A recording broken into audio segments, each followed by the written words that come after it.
Hi, I'm Sarah Mitchell, and I'm standing in my childhood backyard in Aurora, Colorado, watching my family's faces change from condescending smirks to absolute shock as a Bell 429 helicopter touches down on our neighbor's lawn, the pilot gesturing urgently for me to hurry. Just 30 minutes earlier, my brother David had been laughing at my little business ideas, while my mother rolled her eyes at what she called my fantasy planning. None of them could have predicted that this sunny Saturday afternoon barbecue would end with me climbing into a corporate helicopter worth more than their house, heading to save a Fortune 500 company from a supply chain disaster that only my firm could fix. Before we jump back in, tell us where you're tuning in from, and if this story touches you, make sure you're subscribed, because tomorrow I've saved something extra special for you. The smell of charcoal and my father's famous barbecue sauce should have made this feel like home. But as I stood on the familiar patio of my childhood house, I felt more like an outsider than ever. The Mitchell family gathering was in full swing, ostensibly to celebrate David's latest promotion to senior partner at his law firm, though really it was just another opportunity for my parents to showcase their golden child to the neighbors and extended family. I had driven up from Dallas the night before, making the 8-hour journey in my modest Honda Civic, the same car I'd been driving for 5 years, which my family took as further evidence of my lack of ambition and success. My mother Linda bustled around the patio in her pristine white capri and perfectly coordinated summer blouse, the kind of outfit that somehow never got dirty despite hours of food preparation. She had always been the neighborhood's unofficial hostess, the woman who organized block parties and charity drives with military precision. Everything about our backyard gathering reflected her attention to detail, from the matching outdoor cushions to the carefully arranged flower centerpieces that she'd probably spent days planning. The guest list included the usual suspects from our suburban Aurora neighborhood, plus David's new girlfriend, Amanda, a sharp-eyed marketing executive who worked for a major Denver tech company. My father, Robert, stood at his beloved grill, spatula in hand, wearing the Kiss the Cook apron that David had given him last Father's Day. Dad had always been the gentler parent, the one who tried to smooth over conflicts with humor and deflection, but his loyalty to my mother's worldview had always been absolute. He managed a small accounting firm downtown, steady and reliable work that had provided our family with a comfortable middle-class lifestyle, complete with annual vacations to Estes Park and college funds that had sent both David and me to decent universities. David held court near the picnic table, regaling Amanda and a cluster of neighbors with stories from his law firm, his voice carrying that confident tone that had served him well since high school debate team. At 35, he had achieved everything my parents had dreamed of for their children: partnership at a respected firm, a beautiful girlfriend from a good family, and the kind of visible success that made for excellent dinner party conversation. His thick, dark hair was perfectly styled, his weekend casual outfit clearly expensive, and his easy smile suggested someone who had never doubted his place in the world. I sat somewhat apart from the main group, perched on the edge of a lawn chair with a diet soda, wearing jeans and a simple black t-shirt that probably cost less than David's watch. To anyone observing the scene, I looked exactly like what my family believed me to be, the underachieving younger daughter, who had somehow failed to launch properly into adulthood. At 32, I was still unmarried, still driving an old car, still living in what my mother described to her friends as some tiny apartment in Texas, working at what they understood to be a minor coordinator position at a small logistics company. The truth was far more complicated, but I had learned years ago that sharing my actual accomplishments with my family only led to disappointment and dismissal. It was easier to let them maintain their assumptions than to repeatedly offer pieces of my success only to have them minimized or ignored. So I had developed what I thought of as my family persona, a watered-down version of myself that fit their expectations and required no uncomfortable adjustments to their established narrative about who I was and what I was capable of achieving. Amanda seemed genuinely interested in getting to know me, which was both refreshing and concerning. Most of David's previous girlfriends had quickly absorbed the family dynamic and treated me with the same benign neglect as everyone else. But Amanda kept asking questions, real questions, about my life in Dallas, my work, my interests. She was the kind of person who actually listened to answers, rather than just waiting for her turn to speak, a quality that was notably rare at Mitchell family gatherings. The afternoon sun beat down on the familiar backyard where I had spent countless childhood hours, but everything felt smaller somehow, as if success in the wider world had given me a new perspective on the place that had once defined my entire universe. The wooden swing set where David and I had played as children still stood in the corner, though it was showing its age with peeling paint and rust spots.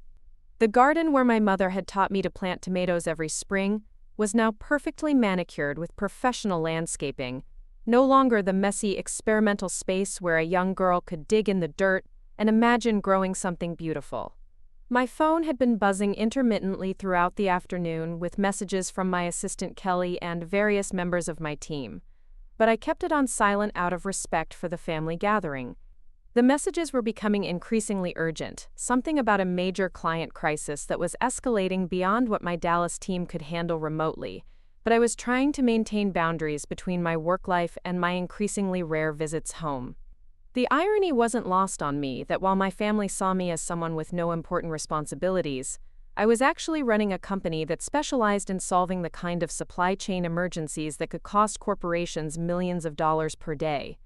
My mother approached with a fresh pitcher of lemonade, her smile bright but tinged with the familiar edge of disappointment that she tried to disguise as concern. "Sarah, honey, Amanda was just telling us about her promotion to regional marketing director. Isn't that wonderful?" she said, refilling my glass with unnecessary vigor. Such an accomplished young woman, David certainly knows how to pick them. The implication hung in the air like smoke from the grill, that David's choice in romantic partners reflected well on him, while my single status reflected poorly on me. Amanda, to her credit, looked slightly uncomfortable with being used as a weapon in whatever point my mother was trying to make. I shifted in my chair, preparing to deflect the conversation in a different direction, when David decided to join the gathering around my chair. "So Sarah," he said with the indulgent tone one might use with a child, "still playing around with those business ideas of yours?" The way he emphasized playing made it clear he viewed my professional life as something between a hobby and a delusion. "Actually," I said carefully, "business has been quite good lately. We've been expanding our client base significantly." It was a massive understatement, considering that my company had grown by 300% in the past year and was now handling supply chain optimization for some of the biggest names in retail and manufacturing. But I had learned to downplay my successes to avoid the inevitable skepticism and dismissal that followed more honest assessments of my professional life. David chuckled and took a long drink from his beer. "That's great, kiddo. It's important to stay optimistic, but you know what they say about small business. Most of them fail within the first few years, so it's good that you're keeping your expectations realistic." He wasn't being deliberately cruel, at least not consciously, but his words carried the weight of a lifetime of being positioned as the family's success story while I occupied the role of the dreamer who needed constant reality checks. My father approached our group, wiping barbecue sauce from his hands with a dish towel. "How's that little coordinator job treating you, sweetheart?" he asked with genuine affection. Still enjoying the logistics world? He at least tried to show interest, even if his understanding of what I actually did was so far from reality that it would have been comical if it weren't so painful. The fact that he described my role as a little coordinator job, when I was actually the CEO and founder of Mitchell Supply Solutions, a multi-million-dollar consulting firm, summed up the gulf between my family's perception and my actual life. The conversation was interrupted by Amanda, who had been quietly observing the family dynamics with the sharp attention of someone trained in marketing psychology. "What exactly does your company do, Sarah?" she asked with genuine curiosity. Logistics covers such a broad range of specialties, and I imagine the industry has become incredibly complex with all the recent supply chain disruptions. Her question was thoughtful and informed, the kind of inquiry that suggested she understood that logistics was a sophisticated field requiring real expertise. Before I could answer, my mother laughed in that particular way that was designed to signal to everyone present that whatever was about to be discussed wasn't worth taking seriously. "Oh, Amanda, you're so sweet to show interest in Sarah's little projects. But it's nothing too complicated, just some small company that helps other small companies organize their shipping or something like that." She gestured vaguely with her lemonade glass, as if the motion could encompass and simultaneously dismiss the entirety of my professional life. The characterization of my work as little projects involving small companies was so far from the truth that for a moment I felt dizzy with the cognitive dissonance. My company had just completed a project that saved a major automotive manufacturer from a production shutdown that would have cost them $50 million. But somehow my mother had reduced that to helping small companies organize their shipping. The gap between my actual accomplishments and my family's perception of them had grown so wide that bridging it felt impossible. David, perhaps sensing that the conversation was veering into uncomfortable territory, decided to change the subject to something more familiar and safe. "So Sarah, any exciting plans for the rest of the summer, or are you going to keep doing the hermit thing in Dallas?" He was referring to my tendency to decline family invitations and limit my visits home, behavior that they interpreted as antisocial rather than self-protective. The truth was that I had speaking engagements at 3 major industry conferences, a consulting contract with a Fortune 100 company that would require travel to 5 different countries, and a waiting list of potential clients that we were having trouble accommodating. But none of that would make sense to my family given their fundamental misunderstanding of who I was professionally. "Actually," I said, choosing my words carefully, "I do have some pretty significant plans coming up, some opportunities that could be quite transformative for the business." It was another massive understatement, considering that I was about to announce the opening of our European operations and had just been invited to join the board of directors for the National Supply Chain Management Association. But I had learned to speak in vague terms that couldn't be easily dismissed or minimized. My mother smiled indulgently. "That's wonderful, dear. It's so important to have goals and dreams, even if they don't always work out the way we hope." The condescension in her voice was so thick, it was almost tangible, the kind of tone typically reserved for children who announce their intention to become astronauts or princesses. She genuinely believed she was being supportive, while simultaneously making it clear that she viewed my professional aspirations as charming but ultimately unrealistic fantasies. "The thing is," I continued, feeling a familiar frustration building in my chest, "these aren't really dreams or goals anymore. They're actual contracts and commitments. Real business relationships with substantial companies that need specialized expertise." I was trying to find a way to hint at the scope and legitimacy of my work without sounding defensive or boastful. But the conversation was following such a familiar pattern that I could predict exactly how each family member would respond. David raised his eyebrows in the expression he'd perfected since childhood, the look that suggested he was humoring someone whose grip on reality was questionable. "Sarah, I admire your optimism, I really do. But you have to understand that from the outside, some of these business ventures can sound bigger than they actually are. It's just the nature of entrepreneurship. Lots of big talk and grand plans that don't always translate to actual success." His tone was gentle but firm, the voice of reason explaining reality to someone who clearly needed guidance.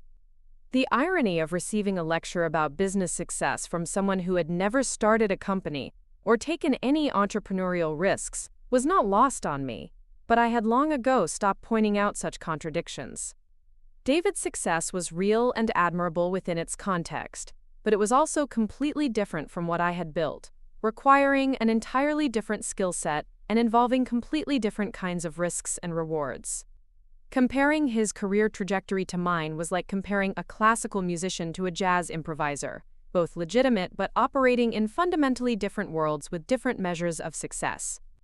My phone buzzed again, more insistently this time, and I glanced down to see Kelly's name on the screen along with a message marked urgent. Preparing and narrating this story took us a lot of time, so if you are enjoying it, subscribe to our channel. It means a lot to us. Now back to the story. The preview text mentioned something about Phoenix Industries and a complete production halt, but I resisted the urge to check the full message while surrounded by family members who would interpret any attention to my phone as evidence that I was prioritizing imaginary business crises over quality time with loved ones. Amanda, who had been watching this entire exchange with fascination, leaned forward slightly. "Sarah, I hope you don't mind me asking, but what size companies do you typically work with? And what kinds of problems do you help them solve?" Her question was specific and informed, suggesting a level of professional curiosity that my family members seemed incapable of mustering. She was asking the kinds of questions that indicated she understood that supply chain management was a legitimate field requiring specialized expertise. Before I could respond, my father jumped in with his typical attempt to mediate family tensions through humor. "Well, Sarah's always been our little problem solver. Remember how she used to reorganize her toys in her room with such precision? We used to joke that she was destined for some kind of organizing career. His affection was genuine, but the characterization of my professional expertise as an extension of childhood tidiness was both reductive and emblematic of how my family viewed my capabilities. The conversation was interrupted by another urgent buzz from my phone, followed immediately by another. I apologized and glanced at the screen to see messages from 3 different team members, all marked urgent, all mentioning the Phoenix Industries situation. Kelly's latest message was brief but alarming. Phoenix production completely stopped. CEO demanding immediate intervention. They specifically requested you personally. Situation deteriorating rapidly. The Phoenix Industries account was one of our largest and most prestigious clients, a manufacturing giant whose production shutdowns could ripple through multiple industries. I looked up from my phone to find everyone staring at me with expressions ranging from curiosity to annoyance. "Sorry," I said, slipping the phone back into my pocket, "just some work stuff that I'll have to deal with later." The characterization of a multi-million-dollar crisis as work stuff was necessary to avoid the kind of family interrogation that would inevitably lead to more skepticism and dismissal. But it felt increasingly difficult to maintain such massive understatements about my professional life. David shook his head with the long-suffering expression of someone dealing with a family member's delusions. "Sarah, you really need to learn to set boundaries with work, especially on weekends. No small company coordinator position should be requiring that kind of constant availability." His advice was well-intentioned, but based on such a fundamental misunderstanding of my actual role and responsibilities, that responding felt futile. "Actually," I said, my voice tighter than I intended, "this particular situation is quite serious. It involves a major manufacturing client whose operations affect thousands of jobs and millions of dollars in economic activity." I was trying to convey the real stakes involved, without revealing specific details that would sound unbelievable to people who thought I worked as a minor coordinator at a small company. My mother laughed, the sound sharp and dismissive. "Oh, Sarah, you always were prone to exaggeration, remember? When you used to tell elaborate stories about your imaginary adventures, you had such a creative mind." The comparison of my professional crisis management to childhood storytelling was so reductive and insulting that for a moment I couldn't speak. The suggestion that I was exaggerating or fantasizing about the scope and importance of my work felt like a direct attack on my credibility and integrity. The truth was that Phoenix Industries was hemorrhaging money with every hour their production remained halted. That their CEO had personally called me at 6 o'clock that morning begging for immediate assistance, and that my team was already mobilizing resources for what would likely be a round-the-clock operation to identify and resolve the supply chain failure that had brought their operations to a complete standstill. But explaining that reality to people who thought I organized shipping for small companies felt impossible and potentially counterproductive. My phone rang, not buzzed but actually rang, which meant Kelly was escalating the urgency level beyond text messages. I glanced at the screen and saw her contact information along with a photo from our office, a sleek modern space in downtown Dallas that housed my team of supply chain analysts, logistics coordinators, and crisis management specialists. The irony of taking a call about a multi-million-dollar emergency while sitting in my childhood backyard, surrounded by family members who thought I was delusional about my professional importance, was almost overwhelming. "I'm sorry," I said, standing up from my lawn chair. "I really need to take this call. It sounds like there's a situation that requires immediate attention." I moved toward the house, hoping to find a quiet space where I could speak freely with Kelly about the Phoenix crisis, without my family overhearing details that would sound unbelievable given their understanding of my professional capabilities. David called after me with mock concern. "Try not to let them stress you out too much, Sarah. Remember, it's just a part-time gig, not worth ruining your weekend over." His comment was intended as brotherly advice but landed like a slap given the reality of what I was dealing with. The suggestion that managing a crisis involving thousands of jobs and millions of dollars was just a part-time gig that shouldn't interfere with weekend relaxation showed how completely my family misunderstood both my role and my responsibilities. As I reached the sliding glass door that led into the house, I could hear my mother explaining to Amanda in a stage whisper that I had always been dramatic about work situations, that it was probably just some minor shipping delay that I was treating like a major emergency because I wanted to feel important.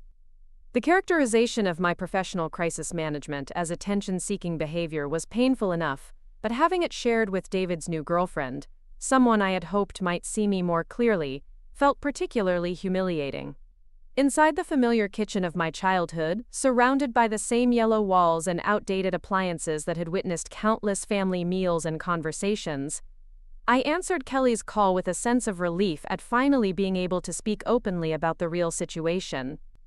Kelly's voice was tense but professional as she briefed me on the Phoenix Industries crisis, a complex supply chain failure involving multiple vendors, transportation delays, and quality control issues that had created a perfect storm of production problems. The solution would require immediate intervention at multiple points in their supply chain, coordination with vendors across 3 different time zones, and the kind of specialized expertise that my company had developed through years of handling similar emergencies.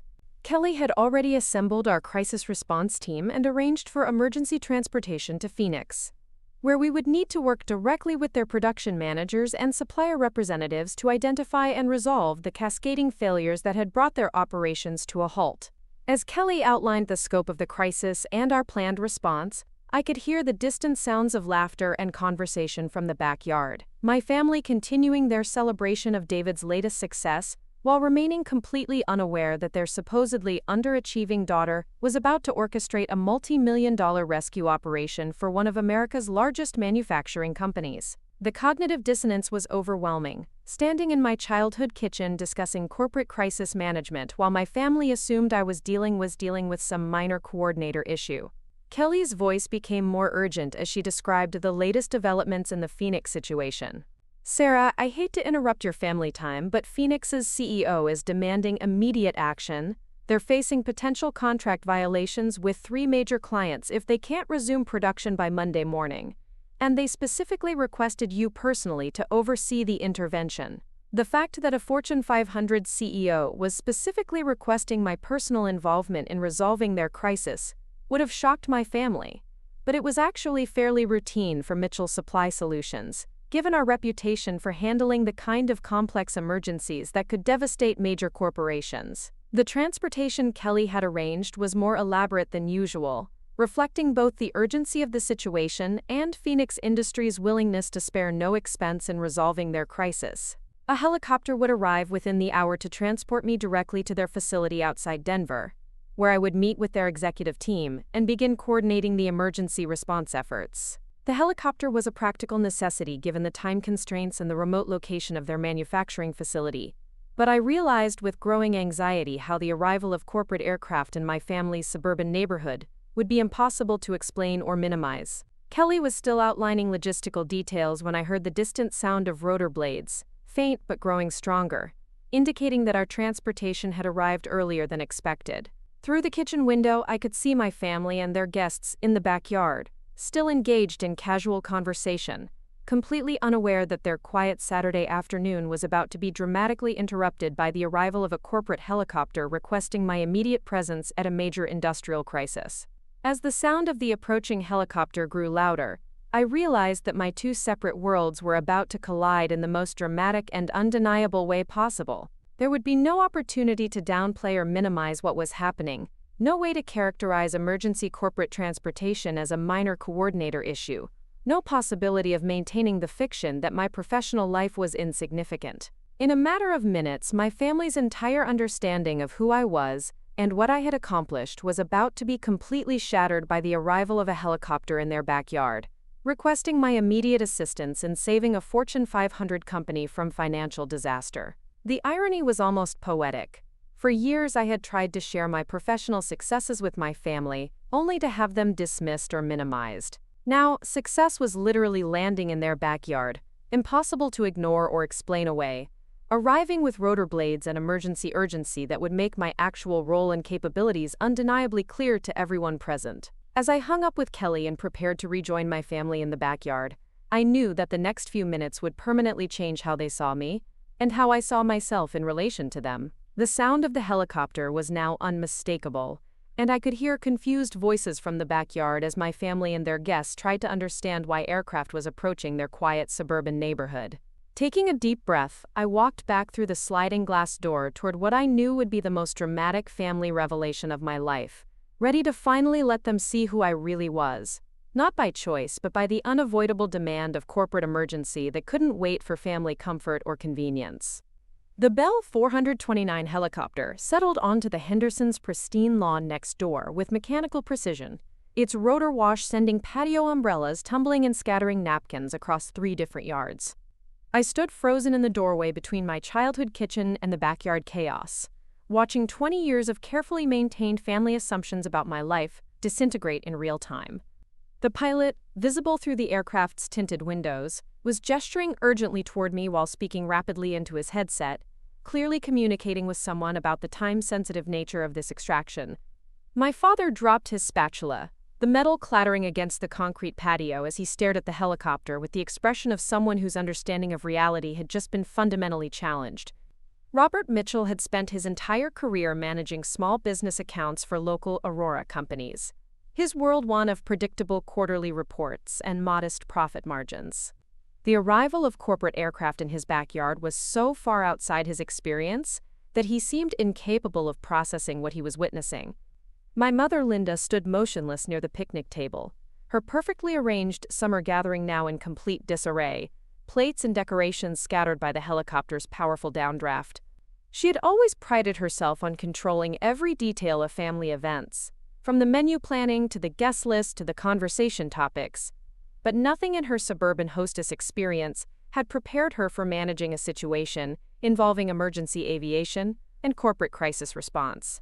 David had moved protectively toward Amanda, though whether he was shielding her from flying debris or from the shocking revelation about his sister's actual professional status wasn't entirely clear. His expensive weekend casual outfit was now rumpled from the helicopter's wind, his perfectly styled hair disheveled, and his confident demeanor replaced by visible confusion as he tried to reconcile the arrival of emergency corporate transportation with his fundamental beliefs about my capabilities and importance. Amanda, however, was watching everything with the sharp analytical attention of someone trained in crisis communications, her marketing executive instincts clearly engaged, as she observed not just the helicopter but my family's stunned reactions to its arrival. She was the only person present who seemed to understand that helicopters didn't spontaneously appear in suburban neighborhoods without significant reason, that corporate aircraft represented substantial financial resources and urgent business necessities. The pilot was now opening the passenger door and stepping onto the Hendersons' lawn, his professional aviation uniform and confident bearing suggesting someone accustomed to high-stakes transportation situations. He was carrying what appeared to be a tablet or communication device, probably containing briefing materials about the Phoenix Industries crisis that had necessitated this dramatic intervention in my family weekend. Mrs. Henderson, our elderly neighbor whose immaculate lawn was now serving as an impromptu helicopter landing pad, had emerged from her house wearing her gardening gloves and a bewildered expression. She stood near her rose bushes, clearly trying to understand why her Saturday afternoon had suddenly been transformed into what looked like a scene from a corporate thriller movie. Her husband Frank appeared behind her, his weekend golf attire, suggesting he had been preparing for a leisurely afternoon at the country club rather than witnessing emergency aviation operations. The sound of the helicopter's engines winding down was gradually replaced by stunned silence from the gathered family and neighbors, everyone frozen in tableau as they tried to process what they were witnessing. The cognitive dissonance was palpable. 20 people who had been enjoying a routine suburban barbecue, suddenly confronted with undeniable evidence that someone among them lived a completely different life than they had imagined. I walked slowly toward the helicopter, each step carrying me further from the safety of family assumptions and closer to a reality I had kept hidden for years. The pilot approached me with professional urgency, his expression serious as he extended his hand in greeting. "Ms. Mitchell, I'm Captain Rodriguez from Denver Executive Aviation. We're under contract with Phoenix Industries to transport you immediately to their facility outside Colorado Springs. The crisis situation has escalated significantly in the past hour, and their CEO is requesting your immediate presence on site." His words carried across the silent backyard with crystal clarity, each phrase landing like a small explosion in the carefully constructed narrative my family had maintained about my professional life. The reference to being under contract with a major corporation, the CEO's personal request for my presence, the urgent nature of the transportation, all of it completely contradicted everything my family believed about my role and importance in the business world. My father found his voice first, though it came out as barely more than a whisper. "Sarah, what is this man talking about? Why would a corporation send a helicopter for a logistics coordinator?" His question was plaintive, almost childlike, the tone of someone whose fundamental understanding of his daughter had just been shattered by undeniable evidence that contradicted decades of assumptions. The pilot looked between my father and me with professional confusion, clearly uncertain about why my family seemed shocked by routine corporate transportation. He consulted his tablet briefly before addressing the group with polite but urgent efficiency. "Ma'am, Phoenix Industries is experiencing what they're describing as a catastrophic supply chain failure, affecting multiple production lines and potentially millions of dollars in contract obligations. They specifically requested Ms. Mitchell's immediate intervention, and time is critical for minimizing the financial impact." David stepped forward, his lawyer instincts apparently overriding his shock as he began what seemed like an interrogation. "Excuse me, but I think there may be some mistake here. This is my sister Sarah. She works as a coordinator for some small logistics company in Dallas. There's no way she could be involved in anything requiring helicopter transportation or corporate crisis management." Captain Rodriguez looked at David with the patient expression of someone accustomed to dealing with family members who didn't understand the scope of their relatives' professional responsibilities. "Sir, I can assure you there's no mistake. Ms. Mitchell is the founder and CEO of Mitchell Supply Solutions, one of the most respected supply chain crisis management firms in the southwestern United States. Phoenix Industries specifically contracted her company because of their reputation for resolving complex manufacturing emergencies." The words hung in the air like smoke, each syllable reshaping my family's understanding of who I was and what I had accomplished during my years in Dallas. The phrase founder and CEO seemed particularly difficult for them to process, given that it represented a complete inversion of their assumptions about my professional status and capabilities. My mother sank onto the nearest lawn chair, her face pale as she struggled to reconcile this new information with years of dismissing my career as inconsequential. Linda Mitchell had spent decades introducing me to her friends as the daughter who worked at some little company doing shipping coordination, a characterization that had allowed her to maintain her preferred narrative about family success being embodied exclusively by David's legal career. Amanda was the first to speak after Captain Rodriguez's revelation, her voice carrying a mixture of admiration and amazement. "Sarah, you're the CEO of your own company, and it's successful enough that Fortune 500 corporations request your personal involvement in crisis situations?" Her marketing background had apparently given her enough business acumen to understand the significance of what was being described. Before I could respond, my phone rang again, this time with a call from Phoenix Industries CEO himself. I recognized Marcus Webb's direct line on my caller ID, knowing that his personal involvement meant the situation had escalated beyond what his internal team could manage. I answered the call while my family listened in stunned silence, their faces showing the gradual realization that they were witnessing something far removed from their understanding of my capabilities. Marcus Webb's voice was tense with controlled urgency as he briefed me on the latest developments in their crisis. "Sarah, thank God you're available. We've got a complete cascade failure across 3 of our primary supply chains. Our production has been halted for 6 hours now, and we're looking at potential contract violations with Boeing, General Motors, and Caterpillar if we can't resume operations by Monday morning.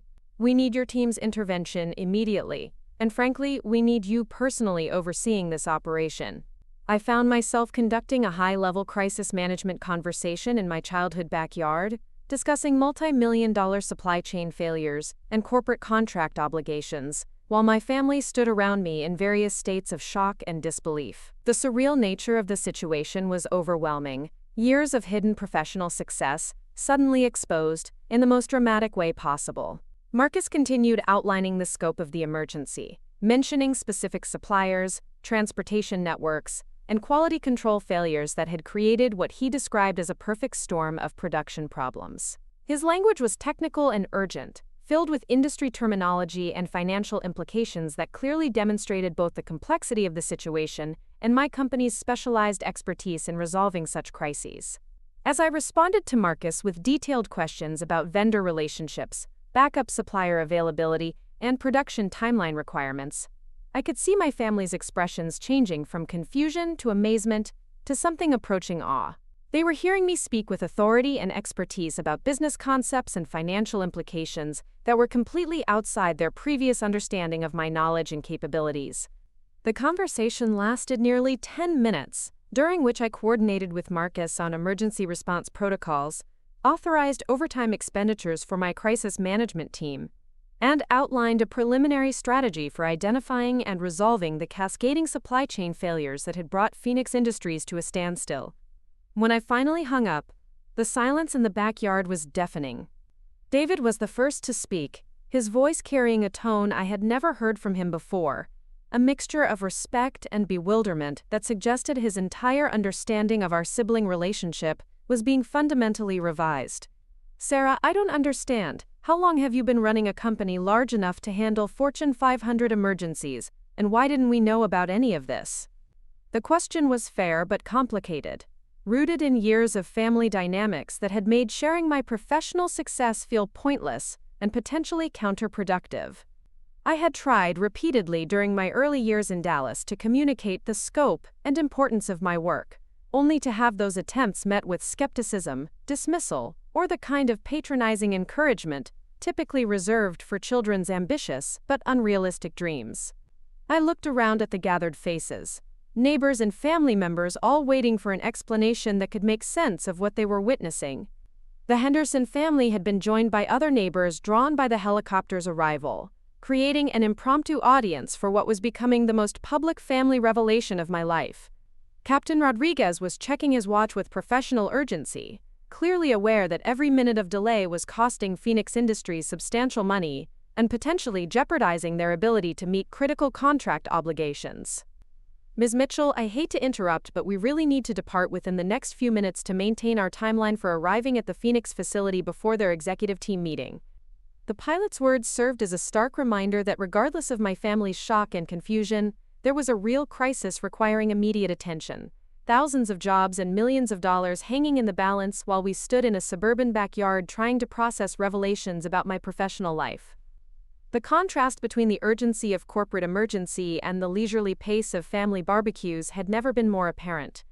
My father was staring at me with an expression of profound confusion, as if he were seeing me clearly for the first time in decades. "Sarah, sweetheart, I don't understand how we could have been so wrong about what you do for work. You talk to CEOs of major corporations. You have emergency transportation at your disposal. You run a successful company. How did we miss all of this?" His question was heartbreaking in its sincerity, the genuine bewilderment of a parent realizing he had fundamentally misunderstood his daughter's life and achievements. Robert Mitchell was not a cruel or deliberately dismissive man, but his inability to see beyond his own limited business experience had created blind spots that had persisted for years. The truth was that they had missed it because they had never really listened, because my attempts to share my professional successes had been met with such consistent skepticism and minimization that I had eventually stopped trying. When I had told them about landing my first major client, they had responded with vague encouragement about my little projects. When I had mentioned expanding my team, they had nodded politely before changing the subject to David's latest legal victories. My mother was shaking her head slowly, her perfectly styled hair now disheveled from the helicopter's earlier rotor wash. "I can't believe this," she said, her voice barely audible above the aircraft's idling engines. "All this time we thought you were just working some entry-level position, struggling to make ends meet in that expensive Dallas apartment. We were worried about you, afraid you weren't taking care of yourself properly." Her revelation that they had been worried about my financial stability was particularly ironic, given that Mitchell Supply Solutions had generated more revenue in the past year than David's law firm, and my Dallas apartment was actually a luxury penthouse in one of the city's most prestigious buildings. The gap between their perception and my reality had grown so wide that bridging it felt almost impossible. Amanda stepped forward with the confident bearing of someone accustomed to navigating complex business situations. "Sarah, I have to ask, and please forgive my curiosity, but what kind of revenue does a supply chain crisis management firm generate?" I'm in marketing, so I understand that specialized consulting can be incredibly lucrative, but the level of resources we're seeing here suggests substantial success. Her question was both more sophisticated and more direct than anything my family members had asked, reflecting her professional understanding that emergency corporate transportation and CEO-level client relationships represented significant financial success. She was asking the kinds of questions that my family should have been asking years ago if they had been genuinely interested in understanding my professional life. I hesitated before answering, knowing that any honest response would completely shatter my family's remaining assumptions about my financial status and professional accomplishments. Mitchell Supply Solutions had grown from a one-person consulting practice to a multi-million-dollar firm, with offices in 3 cities and a client roster that included some of America's largest manufacturers and retailers. Captain Rodriguez was becoming increasingly urgent in his gestures, pointing to his watch and then toward the helicopter, while speaking rapidly into his headset. The Phoenix Industries crisis was escalating with every minute of delay, and my professional responsibilities were pulling me away from this unexpected family reckoning toward the kind of high-stakes problem-solving that had built my reputation in the industry. Before I could respond to Amanda's question about revenue, my phone buzzed with a text message from Kelly containing updates on the Phoenix situation that made immediate departure essential. The message included photographs from their production facility showing idle assembly lines and worried executives, visual evidence of the kind of industrial emergency that could cascade through multiple industries if not resolved quickly. The juxtaposition was surreal. Standing in my childhood backyard surrounded by barbecue decorations and confused relatives, while managing a crisis that could affect thousands of jobs and millions of dollars in economic activity. The two worlds that I had kept carefully separated for years were not just colliding but demanding immediate integration in the most dramatic way possible. My mother was looking at me with an expression I had never seen before, a mixture of pride, confusion, and what might have been regret. "Sarah," she said slowly, "if what this pilot is saying is true, if you really are the CEO of a successful company that works with major corporations, then we owe you an enormous apology. We've been treating you like a child who needed our guidance and protection, when apparently you've been more successful than any of us realized." Her acknowledgement was both validating and painful, recognition that came only after undeniable external evidence had made continued denial impossible.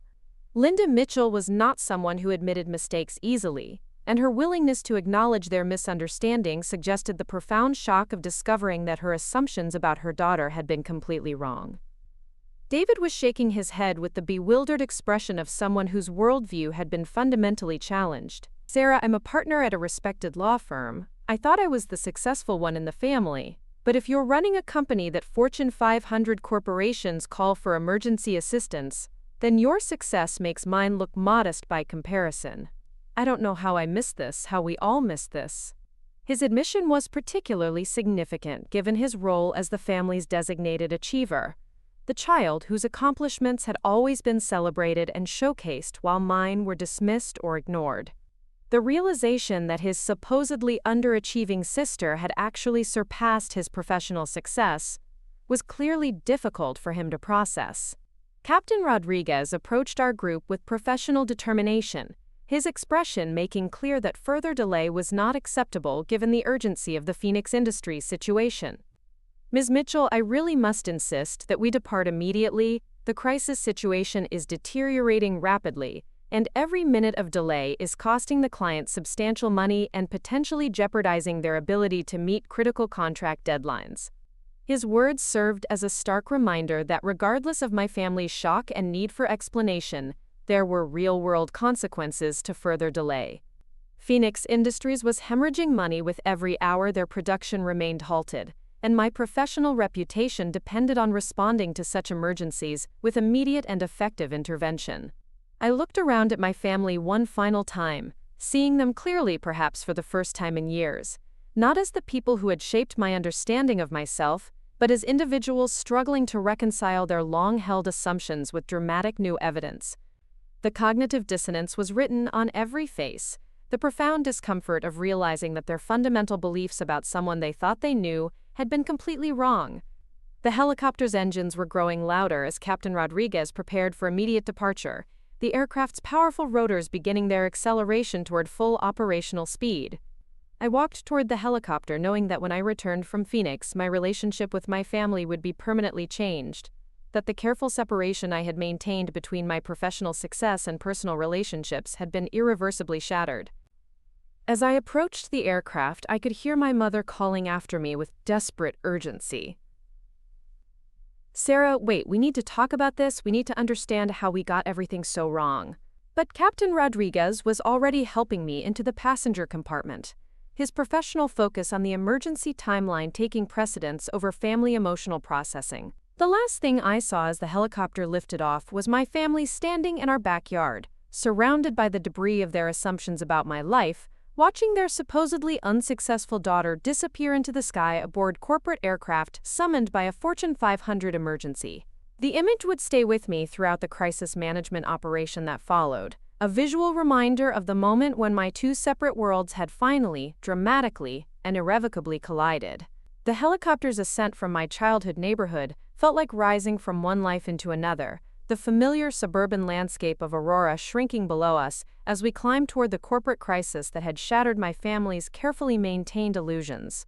Through the aircraft's windows, I could see my parents' house growing smaller, the backyard where I had spent countless hours as a child now the site of the most dramatic revelation in our family's history. The swimming pools and manicured lawns of my former neighbors spread out beneath us like a patchwork quilt of middle-class contentment, a world I had outgrown without anyone realizing the transformation had occurred. Captain Rodriguez was speaking into his headset with the crisp efficiency of someone accustomed to high-stakes transportation, coordinating our approach to the Phoenix Industries facility while providing updates on our estimated arrival time. The professional aviation environment felt familiar and comfortable after years of corporate travel, but the circumstances of this particular flight were unlike anything I had experienced before.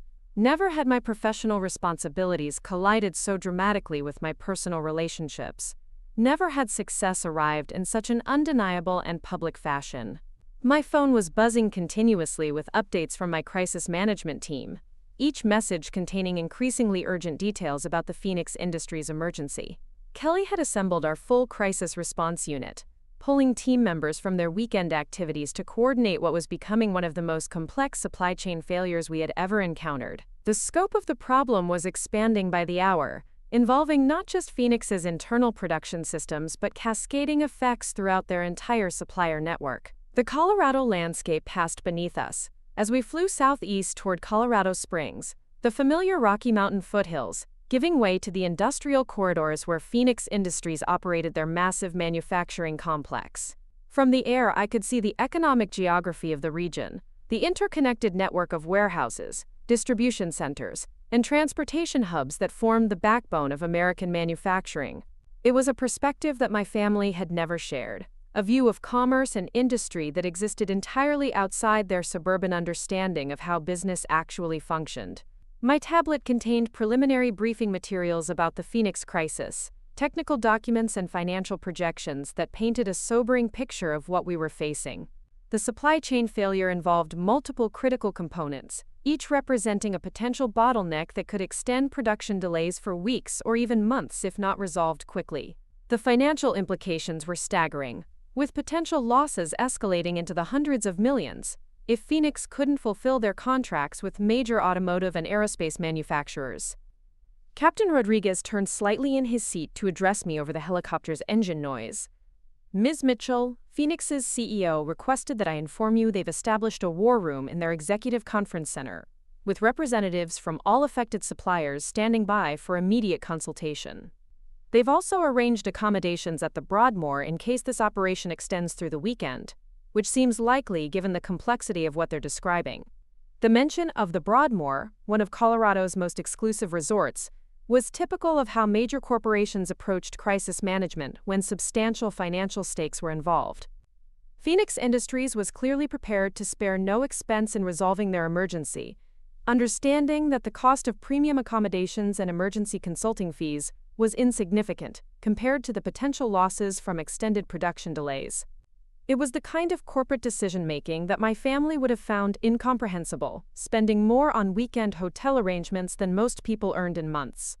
My mind was simultaneously processing the technical challenges we would face at Phoenix while grappling with the emotional aftermath of my family's dramatic awakening to my actual professional status.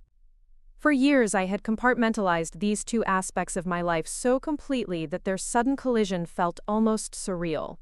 The daughter who had been dismissed as an underachiever just an hour earlier was now being transported by corporate aircraft to manage a crisis that could affect thousands of jobs and reshape entire supply chains.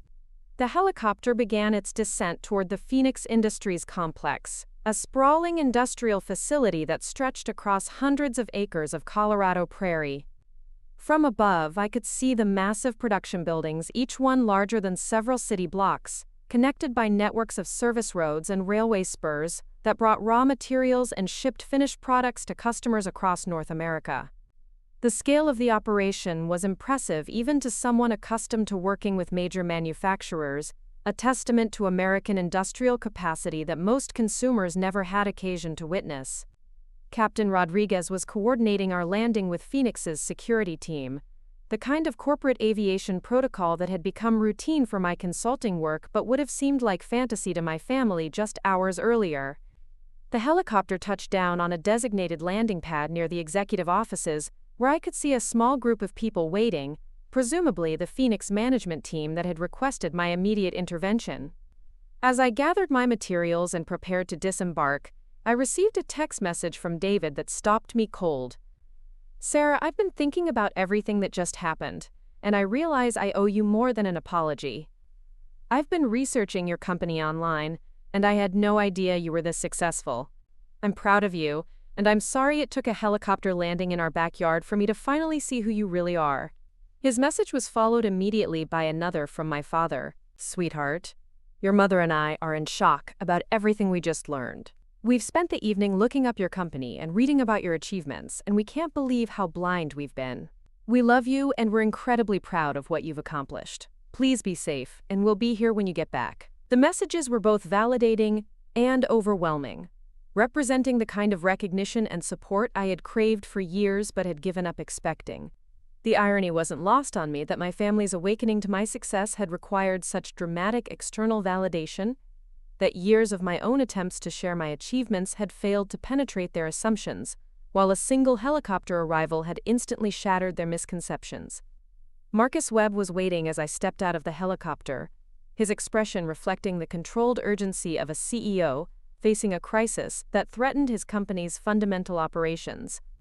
Marcus was a seasoned executive with decades of manufacturing experience, someone who had navigated numerous business challenges but was clearly struggling with the scope and complexity of this particular emergency. His presence at the helicopter landing pad, rather than delegating my reception to subordinates, indicated both the severity of the situation and his personal investment in resolving it quickly. "Sarah, thank God you're here," he said, extending his hand with visible relief. "This situation has deteriorated beyond anything we've experienced before. We've got simultaneous failures across multiple supply chains, quality control issues with 3 different vendors, and transportation delays that are creating cascading effects throughout our entire production network. Our internal teams are overwhelmed, and frankly, we're out of ideas for how to untangle this mess." His briefing continued as we walked toward the executive offices, passing industrial buildings where hundreds of workers stood idle, their production lines silent due to the supply chain failures that had brought Phoenix Industries to a standstill.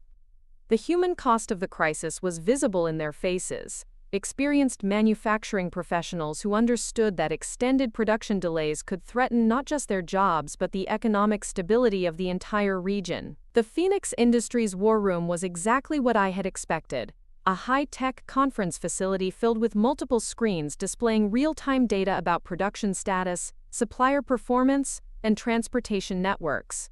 Representatives from dozens of vendor companies were participating via video conference, each contributing pieces of information about their role in the complex supply chain that had failed so catastrophically. The atmosphere was tense but professional, experienced business leaders working together to solve a problem that none of them could address individually. My crisis management team had already established their temporary operations center in an adjacent conference room, their laptops and communication equipment transforming the corporate space into the nerve center for our emergency response efforts. Kelly was coordinating with our Dallas office while simultaneously managing the on-site logistics. Her organizational skills evident in the efficient arrangement of workstations and information displays that would guide our intervention efforts. The technical briefing that followed revealed the full scope of what we were facing, a perfect storm of supply chain failures that had created interdependent problems requiring simultaneous solutions. A quality control issue with a key component supplier had triggered emergency sourcing from backup vendors, but those alternative suppliers were experiencing transportation delays due to weather-related disruptions in the Midwest. Meanwhile, a separate vendor had discovered contamination in their raw materials, forcing them to halt production until new materials could be sourced and tested. Each individual problem was manageable using standard supply chain management techniques, but the combination of simultaneous failures had created a complex web of interdependencies that required sophisticated coordination to resolve. It was exactly the kind of multidimensional crisis that had built Mitchell Supply Solutions' reputation, the type of emergency that required both technical expertise and the ability to coordinate multiple stakeholders toward common solutions. As I outlined our preliminary response strategy to the assembled Phoenix executives, I was aware that my family was probably still processing the revelation of my professional capabilities. The contrast between their perception of me as someone who needed guidance and protection and the reality of me taking charge of a multi-million-dollar corporate crisis was so dramatic that I could barely process it myself. Years of compartmentalization had made this kind of cognitive dissonance manageable, but the sudden collision of my two worlds was forcing me to confront the emotional cost of maintaining such separation. The first phase of our intervention involved rapid assessment of alternative supplier options, leveraging Mitchell Supply Solutions' extensive network of vendor relationships to identify potential sources for the materials and components that Phoenix needed to resume production. My team had spent years building relationships with suppliers across multiple industries, creating the kind of redundancy and flexibility that made rapid crisis response possible. It was specialized knowledge that had taken years to develop and represented genuine competitive advantage in the supply chain management field. Marcus Webb was clearly impressed by the speed and sophistication of our response, watching as my team rapidly assembled alternative sourcing options and began negotiating emergency contracts with suppliers who could provide the materials Phoenix needed. His relief was evident as he realized that the crisis that had seemed insurmountable just hours earlier was actually solvable, using the specialized expertise that Mitchell Supply Solutions had developed through years of similar emergencies. The work was absorbing and familiar, the kind of complex problem-solving that had originally drawn me to supply chain management and had ultimately led to building my own consulting firm. Each element of the crisis required different expertise and different relationships, but the overall coordination demanded the kind of systems thinking that had always come naturally to me. It was work that felt meaningful and important, directly connected to real economic consequences and human livelihoods in ways that my family had never understood. As the evening progressed and our intervention began producing results, I received periodic updates from my family members who were clearly struggling to process everything they had learned. My mother sent a lengthy text message apologizing for years of dismissing my career and expressing amazement at discovering the scope of my professional achievements. David shared links to articles about supply chain management and logistics consulting, apparently trying to educate himself about the industry he had never bothered to understand, despite his sister working in it for years. The most touching message came from Amanda, David's girlfriend, who had witnessed the entire dramatic revelation and was reaching out with genuine admiration for what she had observed. "Sarah, I hope it's okay for me to text you directly, but I wanted you to know how impressed I am by everything I witnessed today. As someone who works in corporate marketing, I understand how rare it is to see the kind of executive presence and crisis management skills you demonstrated. Your family clearly had no idea who they were dealing with, and I think today opened their eyes in a profound way." Her message was particularly meaningful because it came from someone with professional experience, who could appreciate the significance of what she had witnessed. Amanda understood corporate culture and business hierarchies in ways that my family never had, and her recognition felt like validation from someone who actually comprehended the world in which I had built my success. The Phoenix Industries crisis management operation continued through the night, my team working in shifts to coordinate with suppliers across multiple time zones, while I maintained oversight of the overall strategy and implementation. It was the kind of intensive effort that had become routine for Mitchell Supply Solutions, the willingness to work around the clock when client emergencies demanded immediate resolution. The financial stakes justified the extraordinary effort, but more importantly, the human consequences of production delays made such dedication feel morally necessary. By midnight, we had secured alternative suppliers for all critical components and arranged emergency transportation to expedite delivery of materials needed to resume production. The quality control issues had been addressed through enhanced testing protocols, and the contamination problems had been resolved through rapid sourcing of alternative raw materials. It was exactly the kind of comprehensive crisis resolution that had built my company's reputation and justified the premium fees we charged for emergency interventions. Marcus Webb pulled me aside as our immediate crisis response efforts were concluding, his expression reflecting both relief and genuine admiration for what my team had accomplished. "Sarah, I've been in manufacturing for 30 years, and I've never seen anyone coordinate this kind of complex crisis resolution with the speed and expertise your team demonstrated tonight.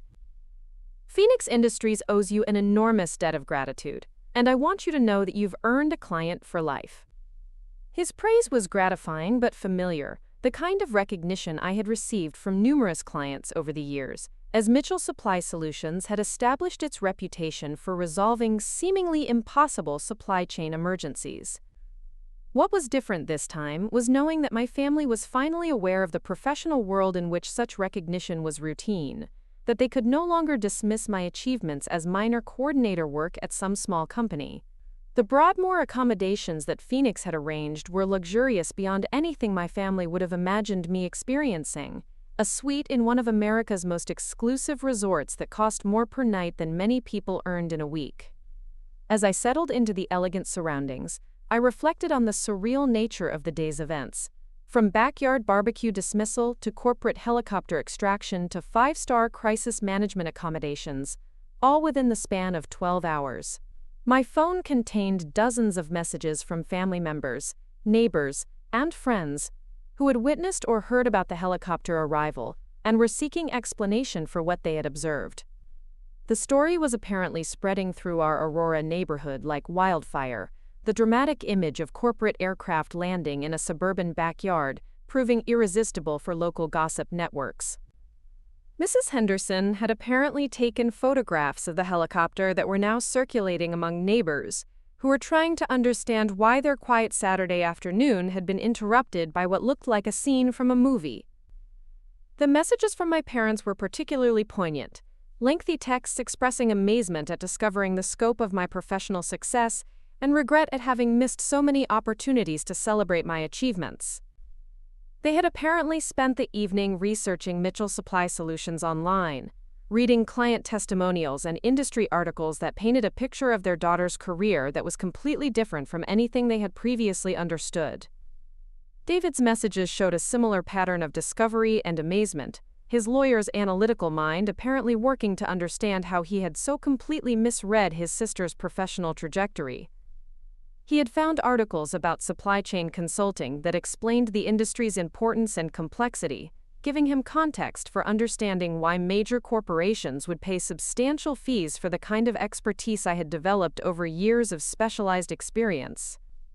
The emotional weight of my family's awakening was overwhelming, years of seeking their recognition and approval suddenly fulfilled in the most dramatic way possible. But the validation came with its own complexity, forcing me to confront how much energy I had expended maintaining the separation between my professional success and personal relationships. The helicopter landing had shattered that separation permanently, creating opportunities for authentic connection but also requiring me to process years of accumulated hurt and disappointment. As I prepared for what would likely be another intensive day of crisis management work, I realized that returning to Aurora would require navigating a completely transformed family dynamic. The daughter who had left for a routine barbecue visit would be returning as someone whose professional capabilities and achievements could no longer be ignored or minimized. It was the recognition I had always wanted, but it had arrived in such a dramatic fashion that integrating it into ongoing family relationships would require careful consideration and emotional processing. The Phoenix Industries crisis had provided the external validation that made my family's awakening possible. But the real work of rebuilding our relationships based on accurate understanding rather than long-held misconceptions was just beginning. The helicopter had delivered more than emergency transportation. It had delivered truth that could no longer be denied or dismissed, forever changing how my family saw me and how I understood my place within our complicated but enduring bonds. The Phoenix Industries production lines hummed back to life at precisely 6:30 Monday morning, less than 48 hours after my helicopter had shattered my family's assumptions in their Aurora backyard. Standing in the executive observation deck overlooking the massive manufacturing floor, I watched hundreds of workers return to their stations as the supply chain solutions my team had orchestrated over the weekend began delivering results. The sight was deeply satisfying, not just professionally but personally, knowing that our intervention had preserved thousands of jobs and prevented economic ripple effects that could have devastated entire communities. Marcus Webb stood beside me, his relief evident as he observed his company's operations returning to normal after what he later described as the most challenging crisis in Phoenix Industries' 50-year history. "Sarah, I've been in manufacturing my entire career, and I've never witnessed crisis management at this level of sophistication and effectiveness. Your team didn't just solve our immediate problems. You've actually improved our supply chain resilience in ways that will benefit us for years to come." His praise was gratifying, but my attention was increasingly drawn to the stack of messages from my family that had accumulated over the weekend. Each text and voicemail represented a step in their journey, from dismissive assumptions to genuine recognition of my professional accomplishments. The transformation had been dramatic and complete, years of misunderstanding dissolved by undeniable evidence of my success and expertise. The flight back to Denver felt different from my emergency departure 3 days earlier, carrying with it the weight of completed professional obligations and the anticipation of permanently altered family relationships.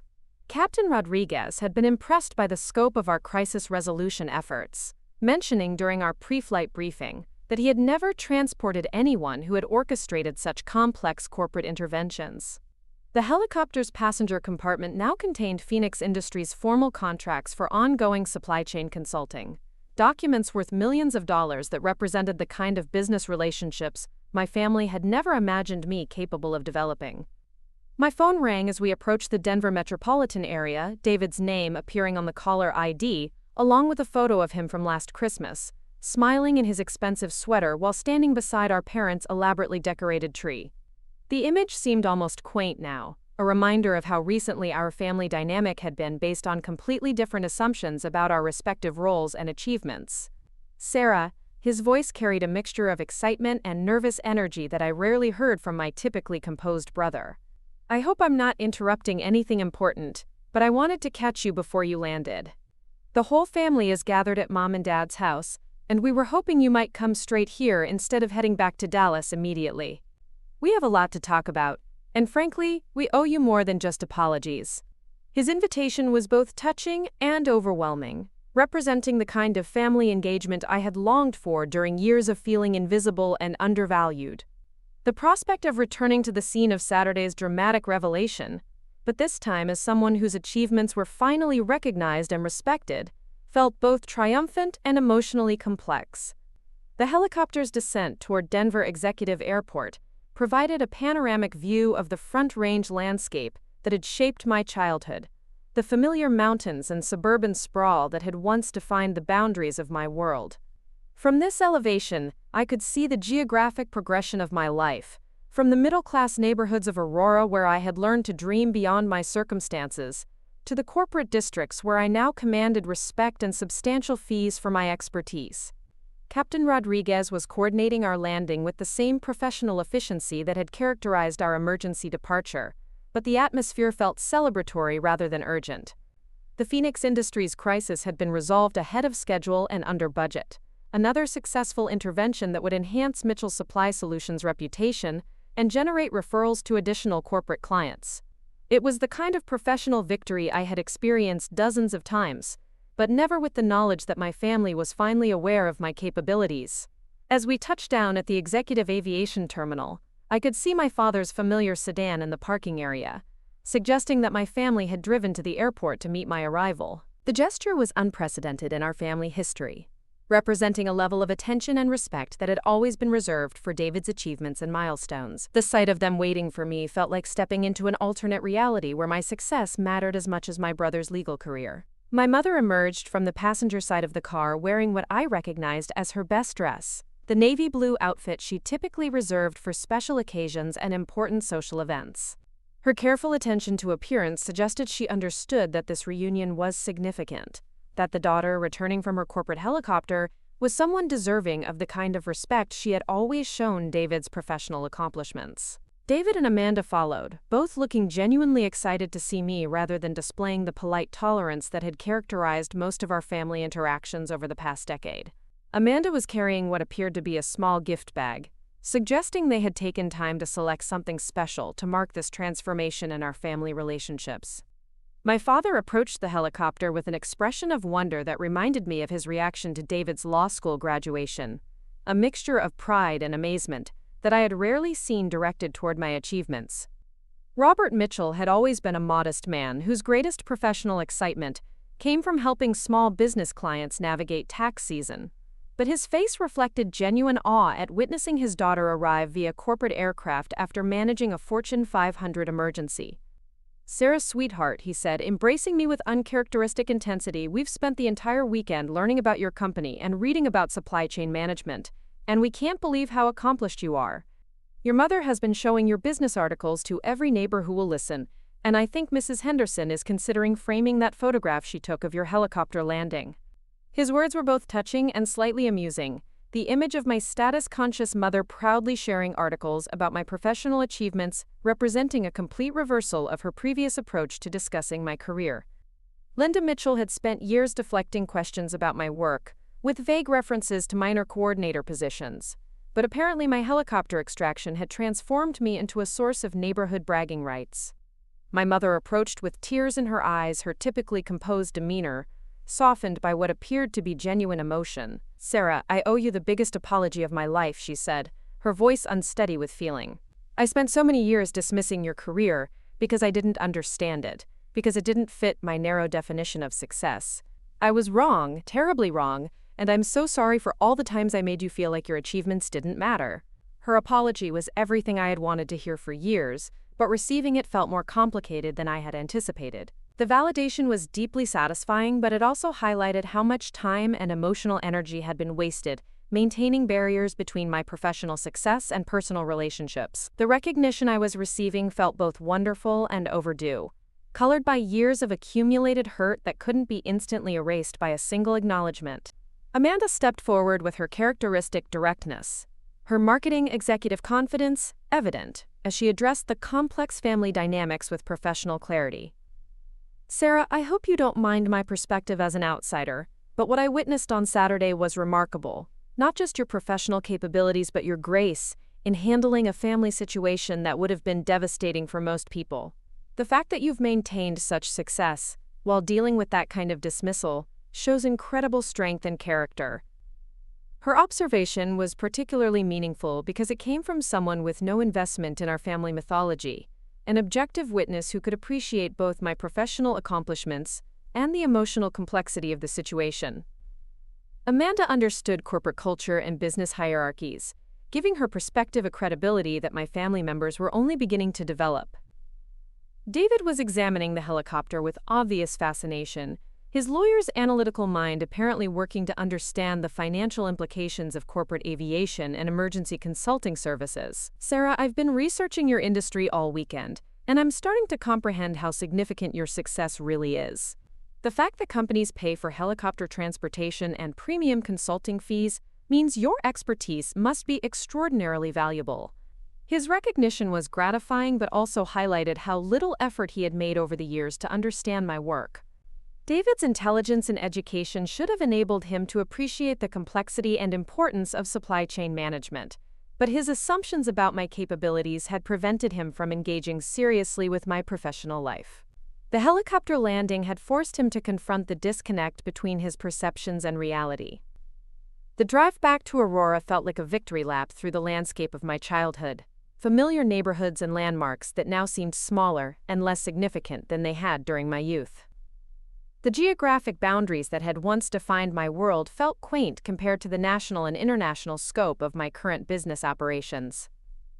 Mitchell Supply Solutions worked with clients across multiple continents, managing supply chains that connected manufacturers in dozens of countries.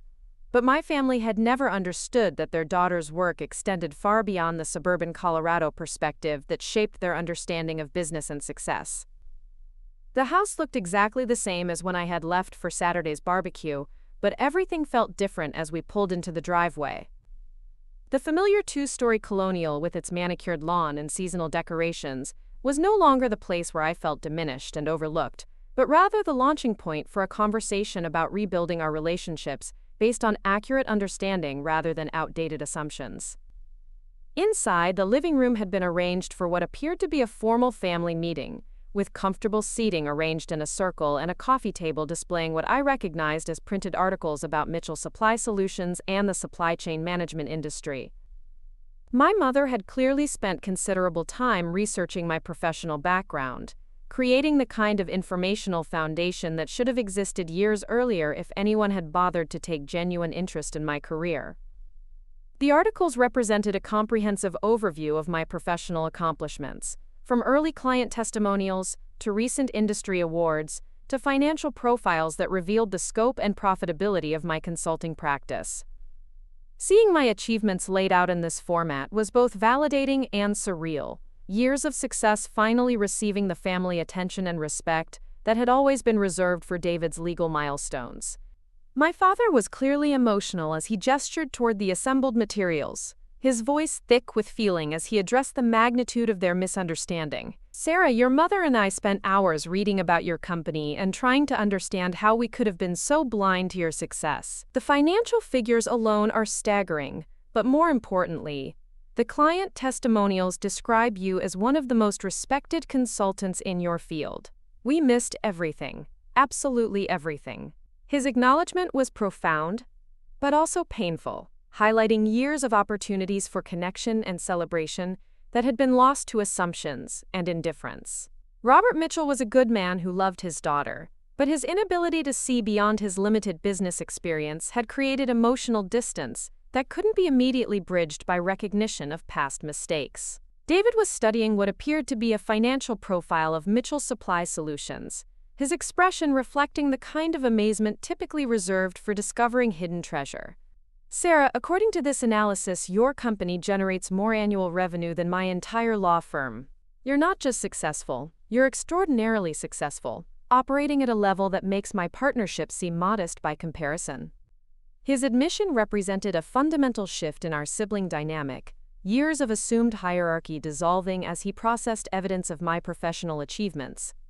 David had always been positioned as the family's success story, the child whose accomplishments justified parental pride and neighborhood bragging rights. But the revelation of my corporate consulting practice had completely recontextualized our relative achievements. My mother was holding what appeared to be a framed photograph of the helicopter landing, Mrs. Henderson's impromptu documentation of Saturday's dramatic revelation now preserved as a family memento. Linda Mitchell had always been proud of David's visible successes, but apparently my helicopter extraction had provided the kind of dramatic external validation that fit her understanding of genuine achievement. The image represented everything she had missed about my career, years of quiet success suddenly made undeniably visible through corporate aviation. Amanda was examining the industry articles with her marketing professional perspective, occasionally commenting on the business strategies and client relationships described in various profiles of my consulting practice. As someone who understood corporate culture and business development, she could appreciate both the complexity of building such a practice and the level of expertise required to command the fees and respect that Mitchell Supply Solutions had achieved. The conversation that followed was unlike any family discussion we had ever had, characterized by genuine curiosity about my professional life and authentic recognition of my achievements. For the first time in years, I found myself sharing details about my work without fear of dismissal or minimization, describing complex supply chain interventions and corporate relationships to family members who were finally ready to listen and understand. My mother asked thoughtful questions about the Phoenix industry's crisis, her interest genuine rather than polite, as she tried to comprehend the scope and complexity of the emergency I had resolved over the weekend. Her engagement represented a complete transformation from her previous approach to my career. Years of dismissive comments replaced by obvious pride in my professional capabilities. David wanted to understand the business model behind emergency consulting, his analytical mind working to appreciate the financial and operational sophistication required to build a practice capable of handling Fortune 500 crises. His questions demonstrated genuine respect for my expertise, a dramatic change from his previous patronizing advice about managing career expectations and setting realistic goals. The most meaningful part of our conversation was my father's request to understand how I had developed such specialized expertise, his curiosity reflecting genuine admiration for the knowledge and skills that enabled me to command corporate respect and substantial consulting fees. Robert Mitchell had spent his career helping small businesses with routine financial management, giving him perspective to appreciate the complexity and sophistication of my supply chain practice. As the afternoon progressed, I realized that the helicopter landing had accomplished more than just revealing my professional success. It had created an opportunity for authentic family connection based on mutual respect rather than assumed roles and outdated hierarchies. The cognitive dissonance that had characterized my family relationships for years was dissolving, replaced by genuine understanding of who I had become and what I had achieved. The transformation wasn't just about recognition of my success, but about acknowledging the person I had become through years of building my consulting practice. Mitchell Supply Solutions represented more than financial achievement. It embodied my ability to solve complex problems, manage high-stakes situations, and earn respect from sophisticated clients who valued expertise over credentials or connections. My mother's final comment captured the essence of our family's transformation better than any lengthy apology could have managed. "Sarah," she said, her voice filled with emotion, "I spent so many years worried about you, afraid you weren't taking care of yourself properly or building a stable career. I never imagined that you were actually taking care of major corporations and building something extraordinary. I'm so proud of who you've become, and I'm sorry it took a helicopter landing in our backyard for me to finally see it." Her words represented everything I had wanted to hear for years. Recognition not just of my professional achievements but of my personal growth and capabilities. Linda Mitchell had finally seen past her assumptions to appreciate the daughter who had quietly built something remarkable while she wasn't paying attention. As I prepared to return to Dallas the following morning, using conventional airline transportation rather than corporate helicopters, I reflected on how completely our family dynamic had shifted in just a few days. The daughter who had arrived for a routine barbecue visit as the family's designated underachiever was departing, as someone whose professional accomplishments commanded genuine respect and admiration. The helicopter landing had been dramatic and undeniable, but the real transformation was in the conversations that followed. Authentic family connections based on accurate understanding rather than outdated assumptions. Mitchell Supply Solutions would continue handling corporate emergencies and building client relationships, but now that work would be part of a life where professional success and personal relationships could finally coexist. The story that had begun with family dismissal and ended with helicopter vindication was ultimately about the power of persistence and the importance of building something meaningful regardless of external recognition. My success hadn't required family approval to be legitimate, but having that recognition finally made the achievement feel complete in ways I hadn't anticipated. Years of maintaining separate professional and personal identities had taught me that success could exist independent of family understanding. But the helicopter revelation had shown me something equally important. Authentic relationships could be built on truth, rather than comfortable fictions. The cognitive dissonance that had characterized my family life for years was finally resolved, replaced by connections based on mutual respect and genuine appreciation for each other's achievements and capabilities.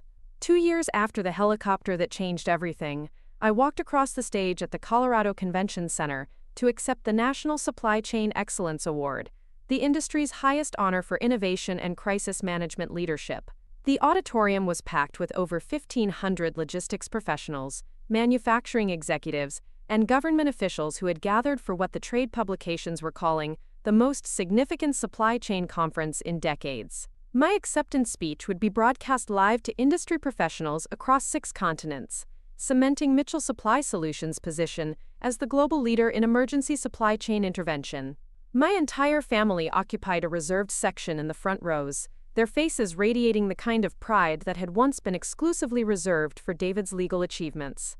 My parents had flown in from Aurora along with David and Amanda, who were now engaged and planning a wedding where I would serve as maid of honor, a role that represented the complete transformation in our sibling relationship, from competition to genuine collaboration and mutual support.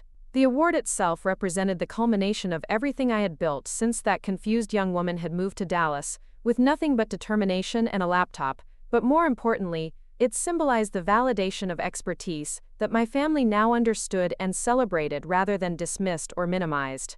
Linda Mitchell wore her finest dress and had spent weeks telling neighbors about her daughter's upcoming recognition, the same woman who had once characterized my work as a hobby for people who couldn't handle real careers. The speech I delivered focused on the human impact of supply chain management, emphasizing how crisis intervention work affected real communities and families, whose livelihoods depended on manufacturing operations that most consumers never considered. I shared stories from major interventions, including the Phoenix Industries case that had triggered my family's awakening, and the Continental manufacturing crisis that had demonstrated our expanded capabilities to handle multi-billion-dollar emergencies.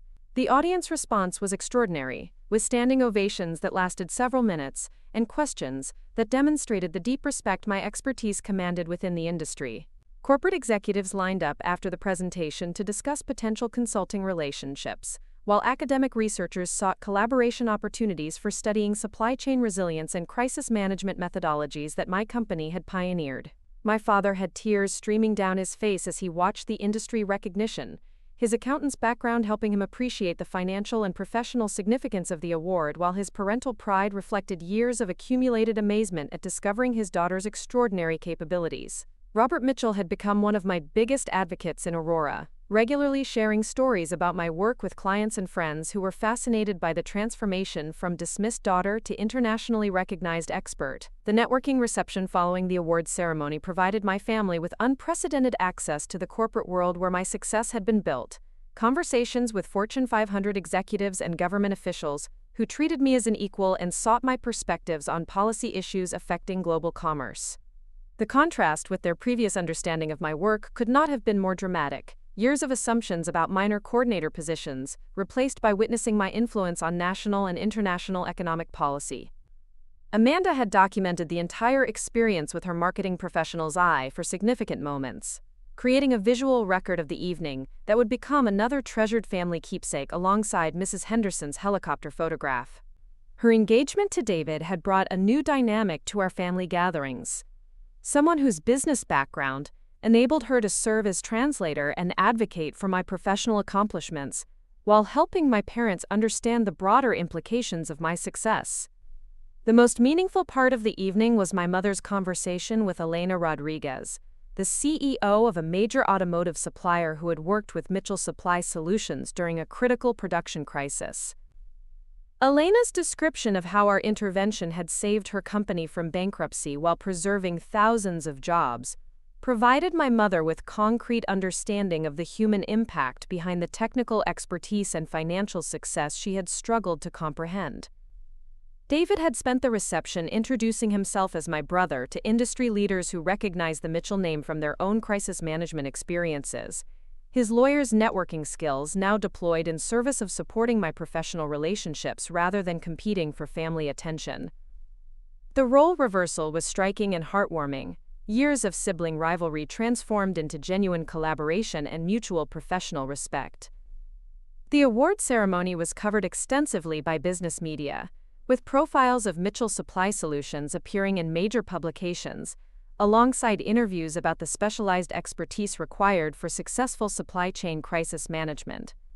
The coverage generated hundreds of inquiries from potential clients, while establishing my company as the definitive authority on emergency logistics intervention, visibility that translated directly into expanded business opportunities and enhanced industry influence.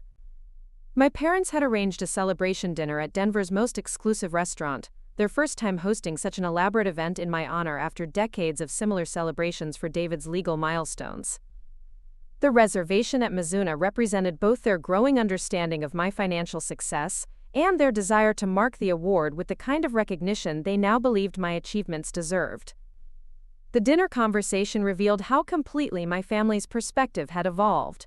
From discussions of international expansion opportunities for Mitchell Supply Solutions to strategic planning for the consulting practice's next phase of growth.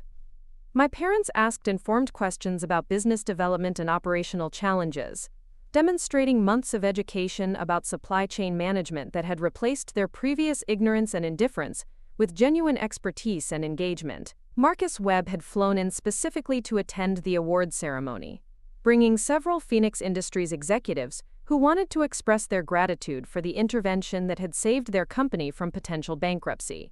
His toast during dinner emphasized not just the technical excellence of our crisis management work, but the personal dedication and integrity that had made Mitchell Supply Solutions the industry's most trusted emergency response resource.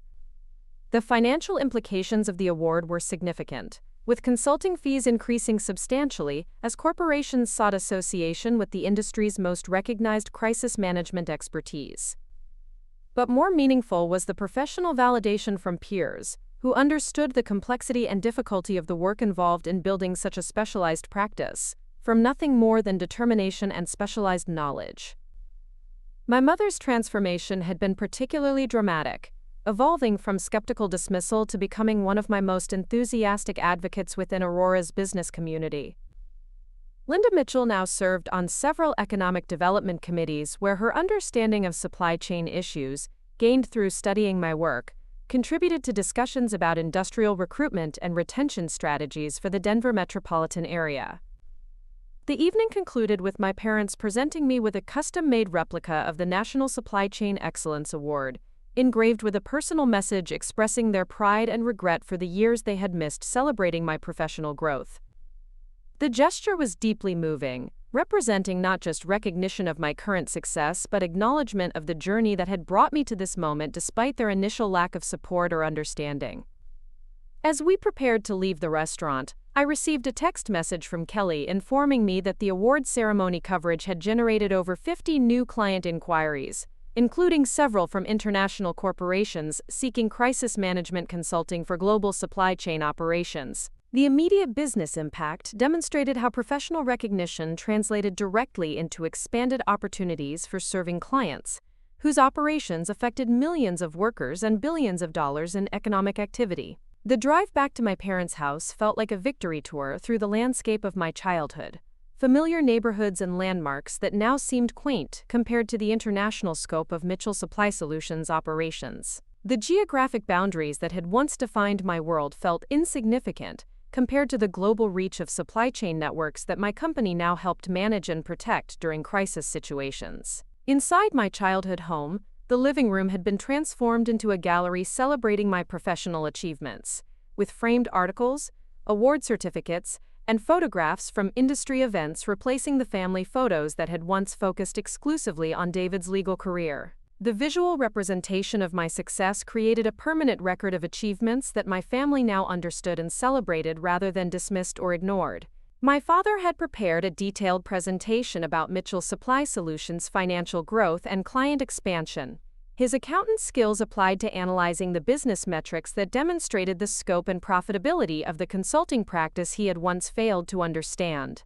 Robert Mitchell's engagement with the technical aspects of my work reflected both paternal pride and genuine intellectual curiosity about supply chain management principles and crisis intervention methodologies.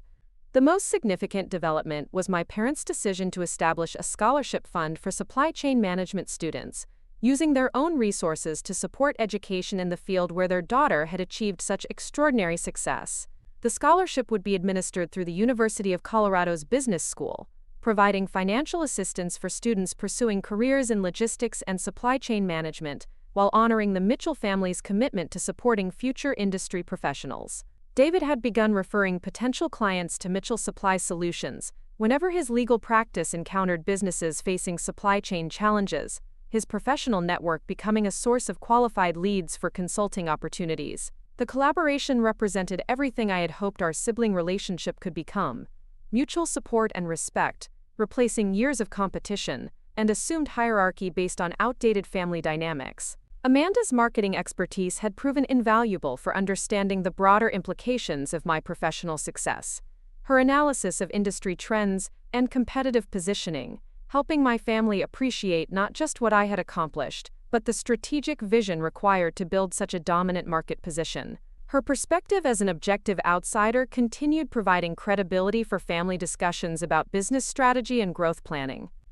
The National Supply Chain Excellence Award had attracted attention from academic institutions seeking to establish partnerships with Mitchell Supply Solutions for research and educational programs, opportunities that would enhance the company's industry influence while contributing to the development of future supply chain professionals. The academic recognition complemented corporate success while providing platforms for sharing expertise with emerging practitioners. My mother had begun speaking at local business organizations about the importance of recognizing and supporting entrepreneurial children, sharing our family's story as an example of how assumptions and limited perspectives could prevent parents from appreciating their children's potential and achievements.